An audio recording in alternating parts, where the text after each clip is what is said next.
آپ کے پاس پیسہ ہے، گولڈ ہے یا سیونگ ہے، لیکن آپ کنفیوز ہو کہ زکوٰۃ کا صحیح حساب کیسے کرے، تو آج کی ویڈیو آپ کے لیے بہت ضروری ہے، کیونکہ غلط حساب سے یا تو زکوٰۃ کم ہو جاتی ہے یا زیادہ، اور دونوں ہی سچویشن صحیح نہیں ہے۔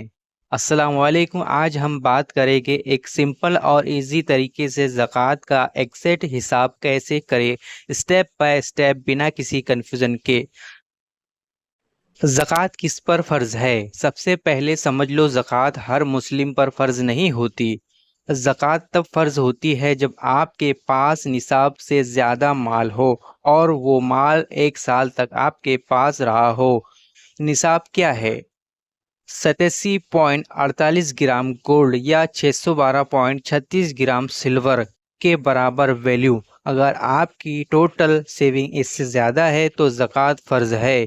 یعنی ہر مسلم پر زکوٰۃ فرض نہیں، لیکن سونا اور سلور یعنی گولڈ 87.48 گرام اور سلور 612.36 گرام، اگر اتنا گولڈ اور سلور آپ کے پاس ہے یا اتنی ویلیو کے حساب سے آپ کے پاس پیسہ موجود ہے تو آپ پر زکوٰۃ فرض ہے، یعنی آپ زکوٰۃ دے سکتے ہیں۔ کون کون سی چیزیں انکلوڈ ہوتی ہے؟ اب سب سے امپورٹنٹ پوائنٹ، آپ کو اپنی ٹوٹل ویلتھ کیلکولیٹ کرنی ہے، یعنی آپ کا ٹوٹل پیسہ کتنا ہے، کیش جو آپ کے بینک میں جمع ہو اور جو پیسہ گھر میں ہو۔ اس کے بعد سلور اور گولڈ یا پھر business stock, investment, share, mutual fund, ادھار دیا ہوا پیسہ جو واپس ملنے کی امید ہو، ان پر زکوٰۃ، یعنی ان چیزوں پر زکوٰۃ فرض ہے۔ اگر آپ کے پاس اتنا پیسہ ہے اور آپ اس کو کیلکولیٹ کر کر وہ حساب سے زکوٰۃ دے سکتے ہیں۔ اب یہ جانتے ہیں دوستو کہ کن صورت پر زکوٰۃ فرض نہیں ہوگی، یعنی کن چیزوں پر زکوٰۃ فرض نہیں ہوگی۔ جیسے گھر جس میں رہتے ہو، یعنی آپ جس گھر میں رہتے ہو اس گھر کی بھی زکوٰۃ فرض نہیں ہوگی، اور پرسنل کار وغیرہ پر بھی زکوٰۃ فرض نہیں ہوگی۔ اس کے علاوہ ڈیلی یوز کی چیزیں، اس پر بھی زکوٰۃ فرض نہیں ہوگی۔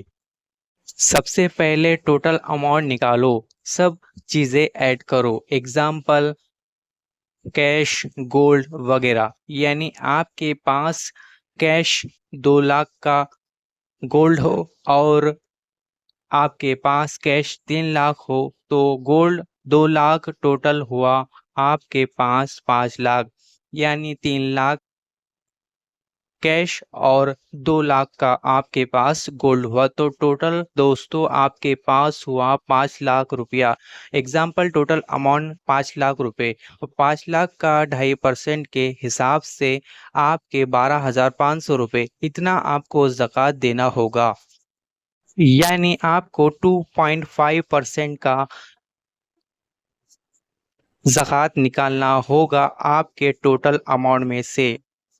جو بھی اماؤنٹ نکلے گا وہ آپ کو زکوٰۃ کے طور پر دینا ہے۔ زکوٰۃ کس کو دینی چاہیے؟ زکوٰۃ صرف ان لوگوں کو دینی ہے جو حقدار ہے، جیسے کہ غریبوں کو بھی آپ زکوٰۃ دے سکتے ہیں، اور اس کے علاوہ مسکین یعنی ضرورت مندوں کو بھی آپ زکوٰۃ دے سکتے ہیں، اور اس کے علاوہ قرض میں ڈوبے ہوئے لوگ جو قرض میں مبتلا ہے، ان کو بھی زکوٰۃ دے سکتے ہیں۔ اس کے علاوہ جو یتیم ہو، جنہیں ماں باپ نہ ہو، یتیم کو بھی آپ زکوٰۃ دے سکتے ہیں، اور مسافر کو بھی آپ زکوٰۃ دے سکتے ہیں، یعنی ان کو آپ زکوٰۃ دے سکتے ہیں۔ ان کے علاوہ آپ دوسروں کو زکوٰۃ نہ دے سکے تو کوئی بات نہیں، آپ کو ان کو ہی زکوٰۃ دینا ہے۔ اب یہ جانتے ہیں زکوٰۃ کس کو نہیں دینی چاہیے، یعنی آپ یہ جانیں گے کہ زکوٰۃ کن کو، ہمیں زکوٰۃ کی رقم کنہیں نہیں دینی چاہیے۔ جیسے کہ ماں باپ کو آپ زکوٰۃ کی رقم نہیں دے سکتے، بیوی یا ہسبینڈ کو آپ زکوٰۃ کی رقم نہیں دے سکتے، اس کے علاوہ اپنے بچوں کو بھی آپ زکوٰۃ کی رقم نہیں دے سکتے۔ بہت لوگ یہ غلطی کرتے ہیں، یعنی وہ غلطی کیا ہے؟ جیسے کہ صرف سیلری پر زکوٰۃ دینا، فرض نہیں ہے۔ اگر آپ سیلری پر ڈیپینڈ ہے تو آپ زکوٰۃ نہیں دے سکتے۔ گولڈ کو اگنور کرنا، آپ گولڈ کو بھی اگنور نہ کریں۔ اگر آپ کی سیلری زیادہ ہے اور آپ کے پاس گولڈ زیادہ ہے اور اگر آپ پر زکوٰۃ دینا فرض ہوتا ہے تو آپ دے سکتے ہیں، ورنہ اگر گولڈ کم ہو اور آپ کی سیلری بھی کم ہو تو آپ زکوٰۃ نہ دیں۔ اس کے علاوہ لون کو مائنس نہیں کرنا، اس کے علاوہ گیس ورک کرنا، اس طرح سے آپ کو ان پر زکوٰۃ فرض نہیں ہوتی۔ اس بات کا آپ کو خیال رکھنا چاہیے۔ زکوٰۃ عبادت ہے، اس لیے ایکوریٹ حساب ضرور کرے، اندازے میں زکوٰۃ کا حساب نہ کرے۔ اگر آپ چاہتے ہیں اللہ کی رحمت اور برکت آپ کے مال میں آئے تو زکوٰۃ صحیح طریقے سے دینا ضروری ہے۔ اگر آپ کو کسی طرح سے سمجھ میں نہیں آ رہا ہو تو آپ عالم دین سے رابطہ قائم کریں اور ان سے صلاح مشورہ لے کے اپنے رقم کے حساب سے زکوٰۃ کا پیسہ نکالے اور جو حقدار ہے انہیں دے۔ اگر ویڈیو پسند آئے تو لائک کرے، چینل کو سبسکرائب کرے اور شیئر کرے تاکہ اور لوگ بھی صحیح طریقے سے زکوٰۃ ادا کر سکے۔ السلام علیکم ورحمۃ اللہ وبرکاتہ۔